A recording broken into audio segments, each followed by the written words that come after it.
आज दहेज वाली कोई खास प्रॉब्लम नहीं है। ये लड़कियों को पता है ना, दहेज का नाम लेंगे डोमेस्टिक वायलेंस का केस बन जाएगा, 498A बन जाएगा, तो दहेज मांगते हैं ये कह के ना केस दर्ज हो रहे हैं। एक बहुत बड़ा दुखद पक्ष ये है कि पति पत्नी तो अलग हो गए, अगर उनके घर में बच्चे हो गए हैं तो बच्चे को पिता भी चाहिए, माँ भी चाहिए। कहीं बच्चा माँ के लिए तड़पता है, कहीं बच्चा पिता के लिए तड़पता है। उत्तर प्रदेशी एक IAS अफसर मुझे मिले, तो वो मैंने कहा भी तुम लोग कुरीति नहीं छोड़ते। कहती देखो ना जी, कुछ भी हो, हमारी शादी में हमारे बाप को दामाद का चरण पाद पूजन करना ही पड़ता है। मैंने कहा तेरे को IAS बनाने का क्या फायदा हुआ। खैर, मेन काम तो पारिवारिक झगड़े में, जो परिवार बिखर रहे हैं, अदालतों में जा रहे हैं, पुलिस स्टेशनों पे जा रहे हैं, उनको एक जगह लाएं और वो लोग अपने अपने घर संभाल लें। D4 देख रहे तमाम दोस्तों को दीपक भंडारी का नमस्कार। शक्ति महिला संगठन, जिसकी की स्थापना आज से 34 साल पहले की गई थी। मकसद था जो दंपति आपस में किसी ना किसी बात को लेकर झगड़ते हैं, उनकी काउंसलिंग कर उन्हें एक साथ रहने को प्रेरित किया जाए। और इसकी जो स्थापना की गई थी उसमें अहम भूमिका निभाई थी प्रोफेसर लक्ष्मीकांता चावला ने। पंजाब की पूर्व कैबिनेट मंत्री रह चुकी हैं, भाजपा की राष्ट्रीय उपाध्यक्ष भी रह चुकी हैं। आज यहां पर विशेष कार्यक्रम कराया गया था, इनसे बात करते हैं। प्रोफेसर नमस्कार जी। नमस्कार, और आपके माध्यम से सभी को जो इसको सुन रहे हैं। आज हमारा परिवार मिलन समारोह शक्ति के प्रयास से, शक्ति कभी इसको हमने महिला संगठन कहा था, लेकिन अब ये परिवारों की काउंसलिंग का केंद्र है। और हमने 1980 के दशक में ये देखा था कि लड़कियां बहुत ज़्यादा जलती मरती थी, या कुएं में गिर जाना या नहरों में गिर जाना। तो जो मैंने महसूस किया वो ये किया था कि अगर इन परिवारों को, लड़कियों को कोई इनकी तकलीफ़ सुनने वाला मिल जाए तो शायद ये मरने के लिए नहीं जाएंगे। और तब पुलिस स्टेशनों के अलावा या कोई सामाजिक संस्था शहर में एक आध कोई बड़ी संस्था नहीं थी। उस समय पहले रिवेरो साहब थे, फिर अपने KPS गिल साहब आए, हमारे SSP अमृतसर भी इसमें बड़ी इंटरेस्ट लेते थे, सुरेश अरोड़ा जी। तो मैंने उनके सामने ये प्रस्ताव रखा कि अगर स्टाफ आप दे दें महिला, और सामाजिक कार्यकर्ता हमारे होंगे साथ में, तो काउंसलिंग करेंगे और फैसला करने के टाइम पर पुलिस के प्रतिनिधि और सामाजिक कार्यकर्ता इकट्ठे बैठेंगे और फैसला करेंगे। तो KPS गिल के टाइम पर ये काम सिर पे चढ़ा, और हमने ये पुलिस कोतवाली टाउन हॉल, जो हमारी असली कोतवाली है, वहाँ पर हमें एक कमरा मिल गया था जहाँ से ये काम शुरू हुआ। पर कोतवाली आखिर कोतवाली है, कभी लोगों के प्रदर्शन, कभी पुलिस ने पीटना, चीख पुकार। फिर उस समय के DC साहब का हम हमेशा उपकार याद रखेंगे। DC सर्वजीत सिंह थे, सबको पता है, वो हरमन प्यारे थे। तो उनसे हमने कहा, तो उन्होंने हमें कचहरी में ये कक्ष दिया जिसमें हम आज बैठे हुए हैं। तो इसका बेसिकली आपका जो मकसद था कि उस समय पंजाब जो है प्रदेश में काशी समाज में कुरीतियाँ फैली हुई थी, दहेज की को लेकर था। तो आज आपको क्या लगता है 34 साल बाद हमारे समाज में क्या बदलाव आया है, और शक्ति जिस मकसद से आपने इसकी स्थापना की थी, इसको शुरू किया था, उसमें कहाँ तक आप कामयाब हो पाई हैं? देखिए, शक्ति केवल हमने पारिवारिक झगड़ों को सुलझाने के लिए नहीं की थी, सामाजिक कुरीतियों से लड़ने के लिए भी की थी। खैर, मेन काम तो पारिवारिक झगड़े में, जो परिवार बिखर रहे हैं, अदालतों में जा रहे हैं, पुलिस स्टेशनों पे जा रहे हैं, उनको एक जगह लाएं और वो लोग अपने अपने घर संभाल लें। क्योंकि एक बहुत बड़ा दुखद पक्ष ये है कि पति पत्नी तो अलग हो गए, अगर उनके घर में बच्चे हो गए हैं तो बच्चे को पिता भी चाहिए, माँ भी चाहिए। कहीं बच्चा माँ के लिए तड़पता है, कहीं बच्चा पिता के लिए तड़पता है। और सबसे बुरी ट्रेजेडी आप उसको कहेंगे वहाँ होती है जब माँ बच्चे को भी ले जाती है और दूसरी शादी भी कर लेती है, या बच्चा पिता के पास रहता है और वो दूसरी शादी कर लेता है। तो कहीं सौतेली माँ मिल रही है, कहीं सौतेला बाप मिल रहा है, और बच्चे अपने माता पिता के लिए तरसते हैं। खैर, मुझे ये अच्छा लगा कि पहले ही एक हफ्ते में जो भी उस समय का सोशल मीडिया था या TV था, शायद वो दूरदर्शन ही था, जब उसमें ये स्थापना का गया ना, खबर कोतवाली से बड़ी खबर गई, SSP साहब आए, सारे आए, तो पहले हफ्ते में कितनी लड़कियां आ गई, 6 या 7। एक तो कर्नाटक की बेटी थी, एक मन्ना सिंह रोड के पास ही उसके भाई ने ही बंदी बना के रखी थी, उसका पे ले आता था और उसके मेडिकल सर्टिफिकेट देता रहता था। वो दीवार फांद के पड़ोसियों के घर से हमारे पास आई थी। तो उसके बाद ये हो गया कि we provided them some ventilator, कि वो आके अपनी बात कह सकती थी। जब आदमी मन की बात कह ले ना, तो उसका एकदम जो आत्महत्या वाला रुझान है ना, थोड़ा कम हो जाता है। जी हाँ, जी हाँ। एक तो उसके बाद ये क्रम चलता गया, हमने बड़ा किया काम। अगर लेकिन एक फ़र्क है, जो उस समय सचमुच दहेज की प्रॉब्लम होती थी 90% लोग ठीक कहते थे। आज दहेज वाली कोई ख़ास प्रॉब्लम नहीं है।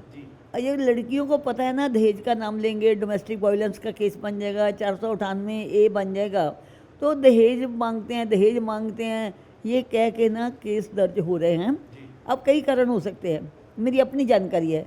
कहीं लड़की को लड़का पसंद नहीं है, कहीं शादी से पहले उसे कोई और पसंद था, कहीं उसके माँ बाप के घर के अल्ट्रा मॉडर्न संस्कार थे, ससुराल में वो नहीं है, कहीं उसकी मर्जी मुताबिक पति की आमदनी नहीं है, ऐसे बड़े कारण हैं। और कहीं कहीं हमें लड़कियां क्या कहती हैं कि मैं और मेरा पति दोनों घर बसाना चाहते हैं, पर मेरी माँ, लड़की की माँ, वो घर नहीं बसाने देती। तो बड़े कारण होते हैं, पर जब अलग होना होता है, लड़ाई करनी होती है, थाने में जाना होता है, तो एक ही बात, जी डोमेस्टिक वायलेंस, जी हमें मारते हैं, जी पीटते हैं, जी हमें ताने देते हैं, जी। तो वो कानून एक तरफा बन गया और वो माँ के लिए नहीं बना। कई जगह ऐसी है, बहू बेटा बहुत तंग करते माँ को, वो बेचारी बूढ़ी माँ डोमेस्टिक वायलेंस के दायरे में आती ही नहीं थी। तो अब थोड़ा फ़र्क आया है। अब वो दहेज वाली बात हर जगह ठीक नहीं है जिसको हम लेते हैं, और कुछ लड़कियों की शिक्षा के साथ भी वैसे भी सोच बदली है। मैं कह रही हूँ कि एडजस्टमेंट की कमी आई है। तो उसमें अब मेरे को सच पूछिए तो ये सच कह रही हूँ कि जो कानून लड़कियों के हित के लिए बने थे ना, वो बहुत जगह उन कानूनों का दुरुपयोग होने लग गया। हमारे इसी ऑफिस में एक बार एक लड़का आया, कहता जी मैं डरते डरते आया हूँ, ये तो औरतों के लिए है ना। मैंने और दलजीत कौर ने उसको कन्विंस किया कि ये परिवारों के लिए है, ना लड़की के लिए ना लड़के के लिए। तेरी भी उतनी मदद होगी अगर तू अपनी जगह बिल्कुल सही है। और कई केस हमारे पास आते थे, लड़कियों के केस आते थे, पर हम उसके साथ खड़े नहीं होते थे।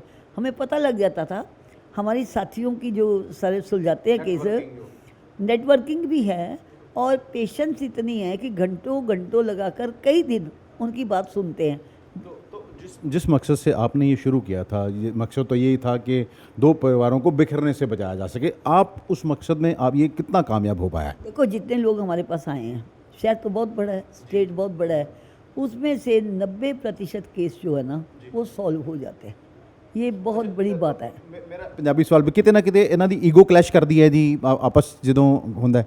ईगो कुड़ी मुंडे ਦੀ ਵੀ ਕਰਦੀ ਹੈ ਤੇ ਈਗੋ ਪਰਿਵਾਰਾਂ ਦੀ ਵੀ ਕਰਦੀ ਹੈ।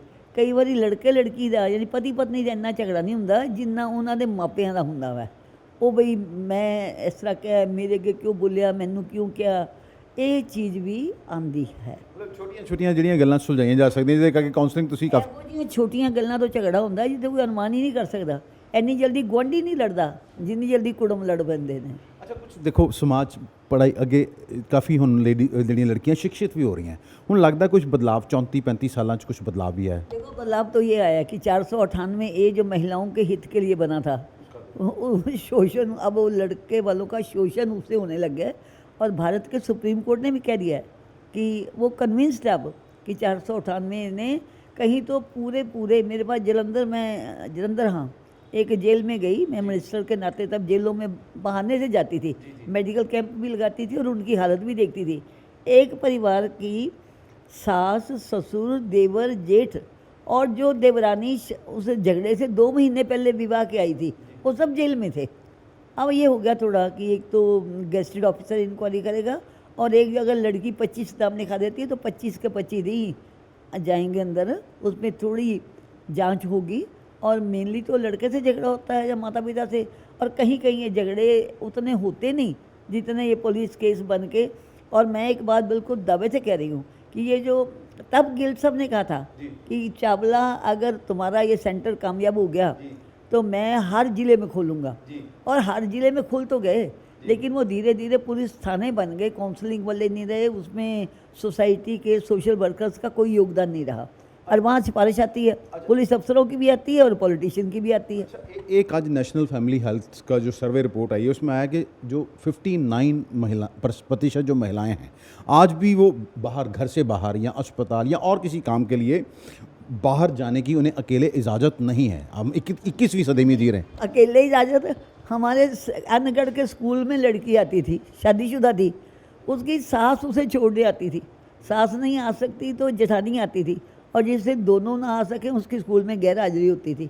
ऐसे तो केस हमारे आसपास बहुत हुए कि लड़की को शादी के बाद घर से अकेले नहीं निकलने देना। ये तो आप हिंदू लड़की की बात कर रहे हैं, हिंदू सिख की। मुसलमान लड़कियों का क्या हाल है? देखो, लड़की लड़की है, उसका नाम राज हो, रोजी हो, रजिया हो, रजविंदर हो, कुछ भी हो, लड़की की समस्याएं एक जैसी है। मैंने बार बार लिखा है, या कभी लिख देते हैं ना, दलित महिला, मुस्लिम महिला, फलानी महिला, ठीक है। महिला का दुख महिला का दुख है, उसको जात पात धर्म में मत बांटिए। एक आप महिलाओं को आज जो है क्या संदेश दें, क्योंकि आपका बहुत बड़ा एक्सपीरियंस रहा है, 34 साल हो गए आपको समस्याएं सुनते हुए भी। लोग आपको अब तो देख के पता चल जाता है अभी तो साल तो आप कहिए 60 साल हो गए। जब मैं स्त्री सहायक सभा की मेंबर बनी थी, पहली बार एक छोटी सी बच्ची की शादी रुकवाई थी, तब मैं मैट्रिक में पढ़ती थी, 16वें साल में थी, तब स्त्री सहायक सभा की मेंबर बनी थी। तभी बिमला डांग जी के, प्रमिला भल्ला जी के संपर्क में आई थी, और मेरे दो महीने टीचर रहे थे मिसेज डांग। आप क्या मैसेज संदेश क्या देना चाहती हैं? एक अंतर तो आया है, लड़कियां पढ़ लिख गई हैं, लड़कियां स्वावलंबी हो गई हैं, लड़कियां रोटी रोजी भी कमाने लग गई हैं, पर जो घर की मानसिकता है ना, वो अभी परिवारों में 20% बदी होगी, 25% बदी होगी। हम अपने अमृतसर के समाज की बात ना करें। अभी मैं हरिद्वार में थी तो था तो दुख का टाइम में अपने भाई की अस्थि विसर्जन के लिए गई थी, तो वहाँ परिवार आया, लंबे लंबे घूंघट, ठीक है। तो मेरे जैसी ने उस समय भी उनको कह दिया, भाई इनको घूंघट क्यों निकलवाए हुए हैं। ससुर तो थोड़े सौबर थे, जेठ कहता जी चुप रहिए, औरत और दौलत पर्दे में रखी ठीक होती है। तो जहाँ ये बात 2 साल पहले की है, औरत और दौलत पर्दे में रखी ठीक होती है। अभी हम हाथ पर मौली बनवाने लगते हैं ना। अभी ये बात हुई उस दिन अक्षय तीज के दिन, 4 दिन पहले, तो मेरे को पंडित जी धक्के से नहीं कह दिया। हम बैठे भी बहुत सारी महिलाएं, देख लीजिए मेरे आसपास सोशल वर्कर, इनके बाएं हाथ पर बंधी होगी, ठीक है। तो पंडित जी को बहुत झिझक हुई। मैंने कहा पंडित जी इसी पर बांधनी है आपने, आप पुरोहित हो, पुरुष के नाते ना सोचा करो, ये मेरा हाथ है। और मैंने जज तक देखी हैं, वकील तक देखी हैं, मानसिकता वही है कि मैं औरत हूँ, मेरी शादी हो गई, अब मेरा दाहिना हाथ नहीं है, मेरा बायां हाथ है। और आप क्या सोचेंगे, 3 दिन शादी को नहीं होते तो आवाज़ जाती है, मेरे चप्पल कहाँ हैं, मेरे जूते कहाँ हैं, मेरी बनियान कहाँ है, मेरे अंडर गारमेंट्स कहाँ हैं, जैसे she is meant only for that job only. और फिर उत्तर प्रदेशी एक IAS अफसर मुझे मिली, तो वो मैंने कहा भी तुम लोग कुरीति नहीं छोड़ते। कहती देखो ना जी, कुछ भी हो, हमारी शादी में हमारे बाप को दामाद का चरण पाद पूजन करना ही पड़ता है। मैंने कहा वो पाद पूजन क्या होता है? कहती लड़की का पिता दामाद जो बन के आया है उसके पाँवों की पूजा करेगा, पाँव धोएगा और पानी अपनी पगड़ी पर डालेगा।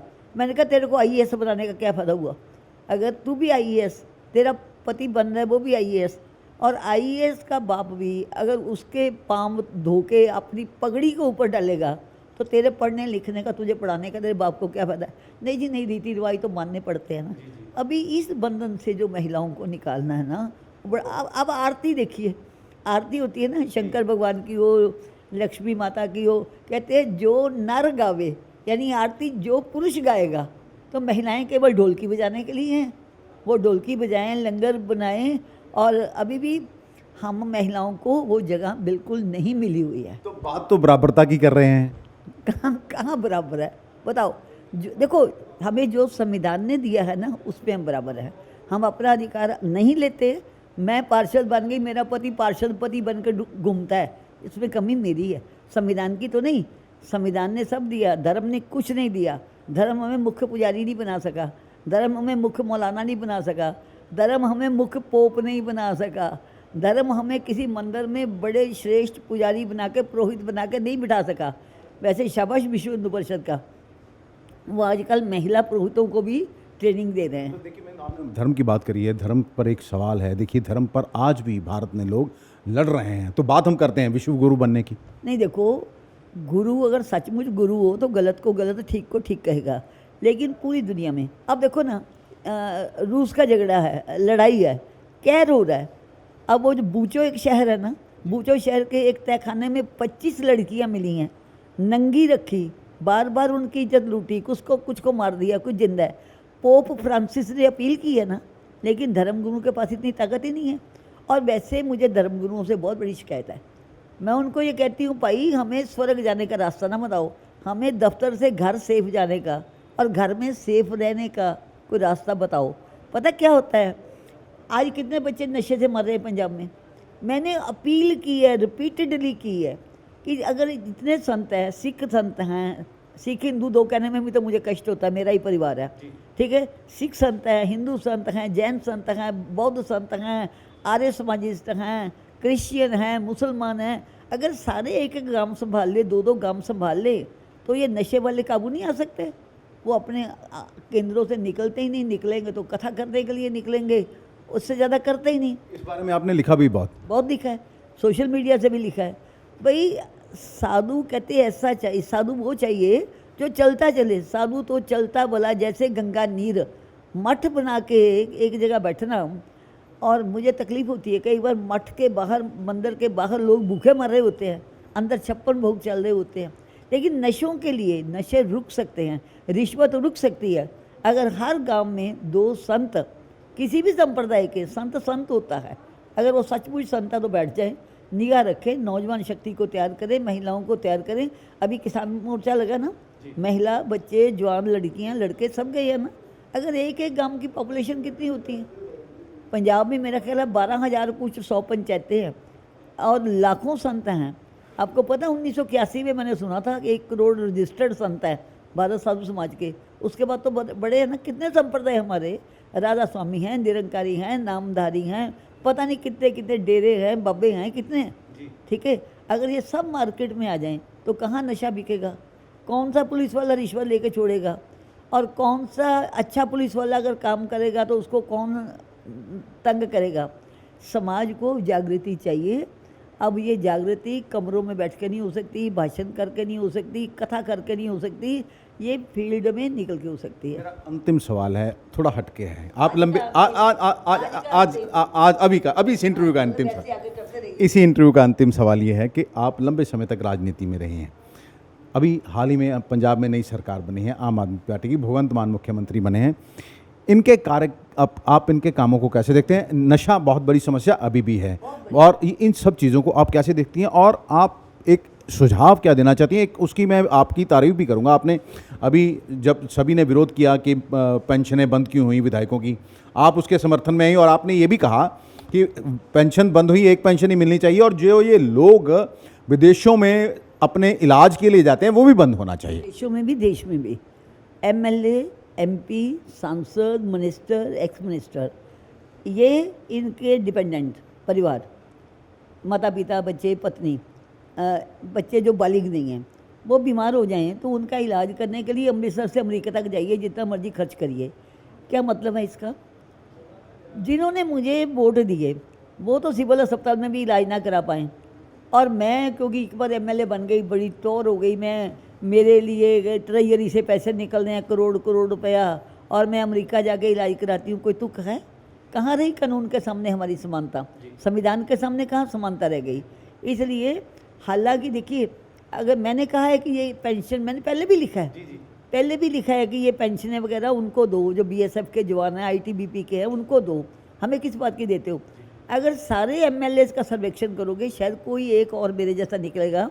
मुझे ये पेंशन के अलावा 1 पैसे की भी और आमदनी नहीं है, परिवार में भी तो नहीं है ना, मेरा परिवार आप लोग ही हैं, ठीक है। फिर भी मैं कहती हूँ ये एक पेंशन की अच्छा किया, हमें जनता के पैसे लेने का इतना अधिकार नहीं, और ना हमें ये अधिकार है। मान लीजिए मैं MLA बनती हूँ 50 साल की उम्र में, इसके साथ बाद में 30 साल जिंदा रहती हूँ, तो 30 साल मेरी हेल्थ का खर्च सरकार करे, चाहे अमेरिका करे, चाहे अटारी करे, ये कोई मतलब नहीं है।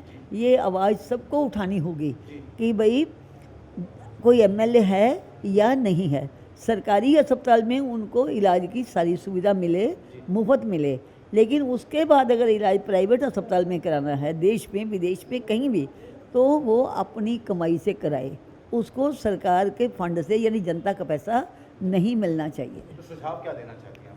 सुझाव तो यही है कि भगवंत मान ने ये काम अच्छा किया, एक पेंशन की, अगली कैबिनेट मीटिंग में ये घोषणा कर दे कि ना तो एमएलए की कोई इनकम टैक्स भरेगा, सरकार भरेगी। कर दिया उन्होंने? नहीं किया, अभी नहीं किया। आना था कैबिनेट पे, आया नहीं, क्यों रुक गया ये वो जानते होंगे। और दूसरा ये कर दे कि जो भी एमएलए एक्स प्रेजेंट वो सरकारी अस्पताल में इलाज अपना करा सकते हैं मुफ्त, इतना तो बनता ही है कर्टसी। जैसे मैं बसों में चढ़ता कोई नहीं, बसें भी फ्री हैं हमारे लिए, ठीक है। और अगर प्राइवेट अस्पताल में इलाज कराना है तो वो अपनी पॉकेट से, अपने आर्थिक साधनों को देख कर कराएं, जनता के नोटों से ना करवाएं। हमारे साथ बात करने के लिए थे प्रोफेसर लक्ष्मीकांता चावला। आपको किस तरह उन्होंने बताया कि पिछले 34 साल से इन्होंने महिला शक्ति संगठन की स्थापना की थी। तब डीजीपी थे केपीएस गिल, उससे पहले रबैरो जेएफ रबैरो थे, वो भी थे। कई लोगों का इन्हें साथ मिला, कई परिवारों को टूटने से ये और इनकी सहयोगी बचा चुकी हैं। हमारी तरफ से इन्हें शुभकामनाएं हैं, क्योंकि समाज में अगर परिवार टूटते हैं, जैसा कि उन्होंने कहा, उसका असर पूरे परिवार और आने वाली नस्लों पर भी पड़ता है। अमृतसर से D4 न्यूज़ के लिए दीपक भंडारी की खास रिपोर्ट।